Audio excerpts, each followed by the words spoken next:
গ্রামে ছিল এক শেয়াল।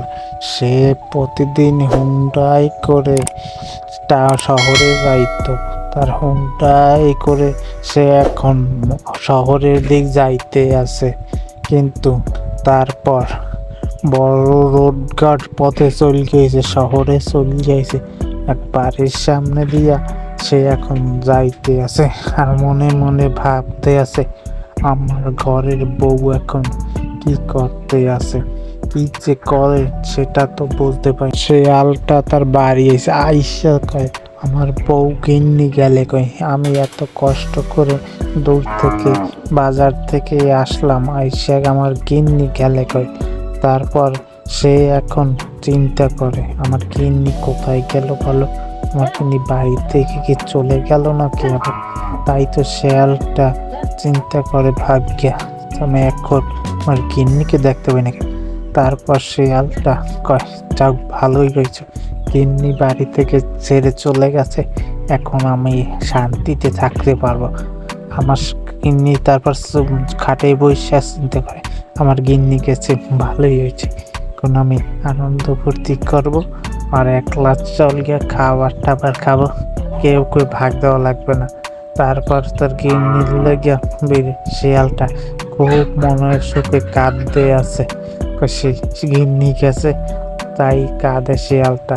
তারপর শিয়ালটা ভাবে, ভালো হয়েছে গিন্নি গেল কার সাথে, গিন্নি এখন চলে গেছে শিয়ালের জমি থেকে। এই ময়নাটা চিন্তা করে, এখন আমি চাই, আমার তো খাবারও নাই বাসায়, আমি কি যে খাবো, একলা একলা দেখ গেলে কোনো দিক খাবার পাওয়া যায় না।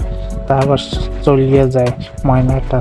তারপর খাবারের খোঁজে ময়না এখন বাড়ি থেকে বাইরে যায়। ময়নাটা কয়, যাই দেখি মাঠের দিক কোনো খাবার পাই নাকি, খাবার খোঁজা তো লাগবেই, আমি এখন খাবার না খাইলে আমি থেকে বেঁচে থেকে রবো কি। ময়নাটা এখন অনেক ভাবতে আছে, ভাবকে কয়, কমতে আমি কোন থেকে খাবার পাই, যাই এখন ঘুরে বনের দিক যাব, বন থেকে আমি বাইরানো লাগবে আমার, খাবার তো খাওয়াই লাগে, আমি খাবার না খেয়ে থাকবো কিভাবে। এখন খাবারের খোঁজে আমি যাবো বনের দিক দিয়ে। শিয়ালের এক শিয়াল ছেলে না, খুব চালাক, তারপর ময়না উঠতে দেখে কতগুলো মাঠে অনেক ফসল ফলাইছে। ময়নাটা চিন্তা করে, যাবো বাড়ি নিয়ে টুকরি এনে মাঠ থেকে অনেকগুলো আমি ফসল বাড়ি নিয়ে যাব। পর ময়নাটা একটা ঝুড়ি নিয়ে এসেছে মাঠ থেকে ধান নিয়ে যেতে। এখন মাঠে দেখে ময়নাটা কেউ আছে নাকি, ময়নাটা বলে, কেউ তো কোনো দিকে দেখি না, এই ফাঁকে আমার এই ঝুড়িতে পড়ে অনেকগুলো আমি ধান আমি চুরি করে নিয়ে যাব আবার। তারপর ময়নাটা অনেকগুলো ধান চুরি করে তার মাথায় করে নিয়ে এখন চলে যাবে। দুষ্টু পাজি শিয়ালটা একটাও ধান আমার চুরি করে নিতে দেখবে না, যখনই দেখে তখন আমাকে তাড়া করে গিয়ে বেড়ায়। এখন আমি ধান চুরি করব, কেউ তো আমায় দেখবে না। রোডের পাশে লাল ময়ূরী ময়না কয়, যাই আমার বান্ধব তো দেখি না কে আছে, আমি তাকে কিছু খাবার দেব নাকি, দেখলে আমার ঘরে তো খাবার নাই।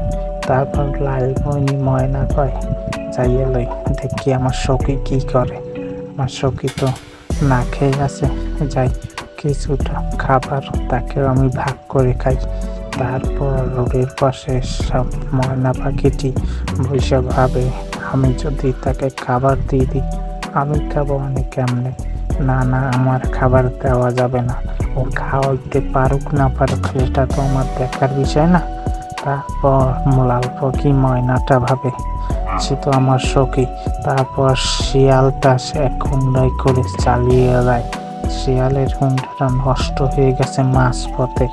শিয়াল কয়, এখন দুচ্ছাতা আমি দেখ গেল আমার ধানের লেকেটা, আজকে যদি ধরতে পাই পিটিয়ে ছাল তুলে নেব, তাতে কেউ আমাকে আটকাইতে পারবে না। তারপর শিয়ালটা চিন্তা করে, দেখুন কি সুন্দর। এই ছোট্ট বন্ধুরা, অবশ্যই আমার চ্যানেলটি সাবস্ক্রাইব করে বেল আইকনটি বাজিয়ে দেবেন, আর ভিডিওতে একটা করে লাইক করবেন। আর কমেন্ট করে জানাবেন গল্পটা কেমন হয়েছে। সুন্দর সুন্দর গল্প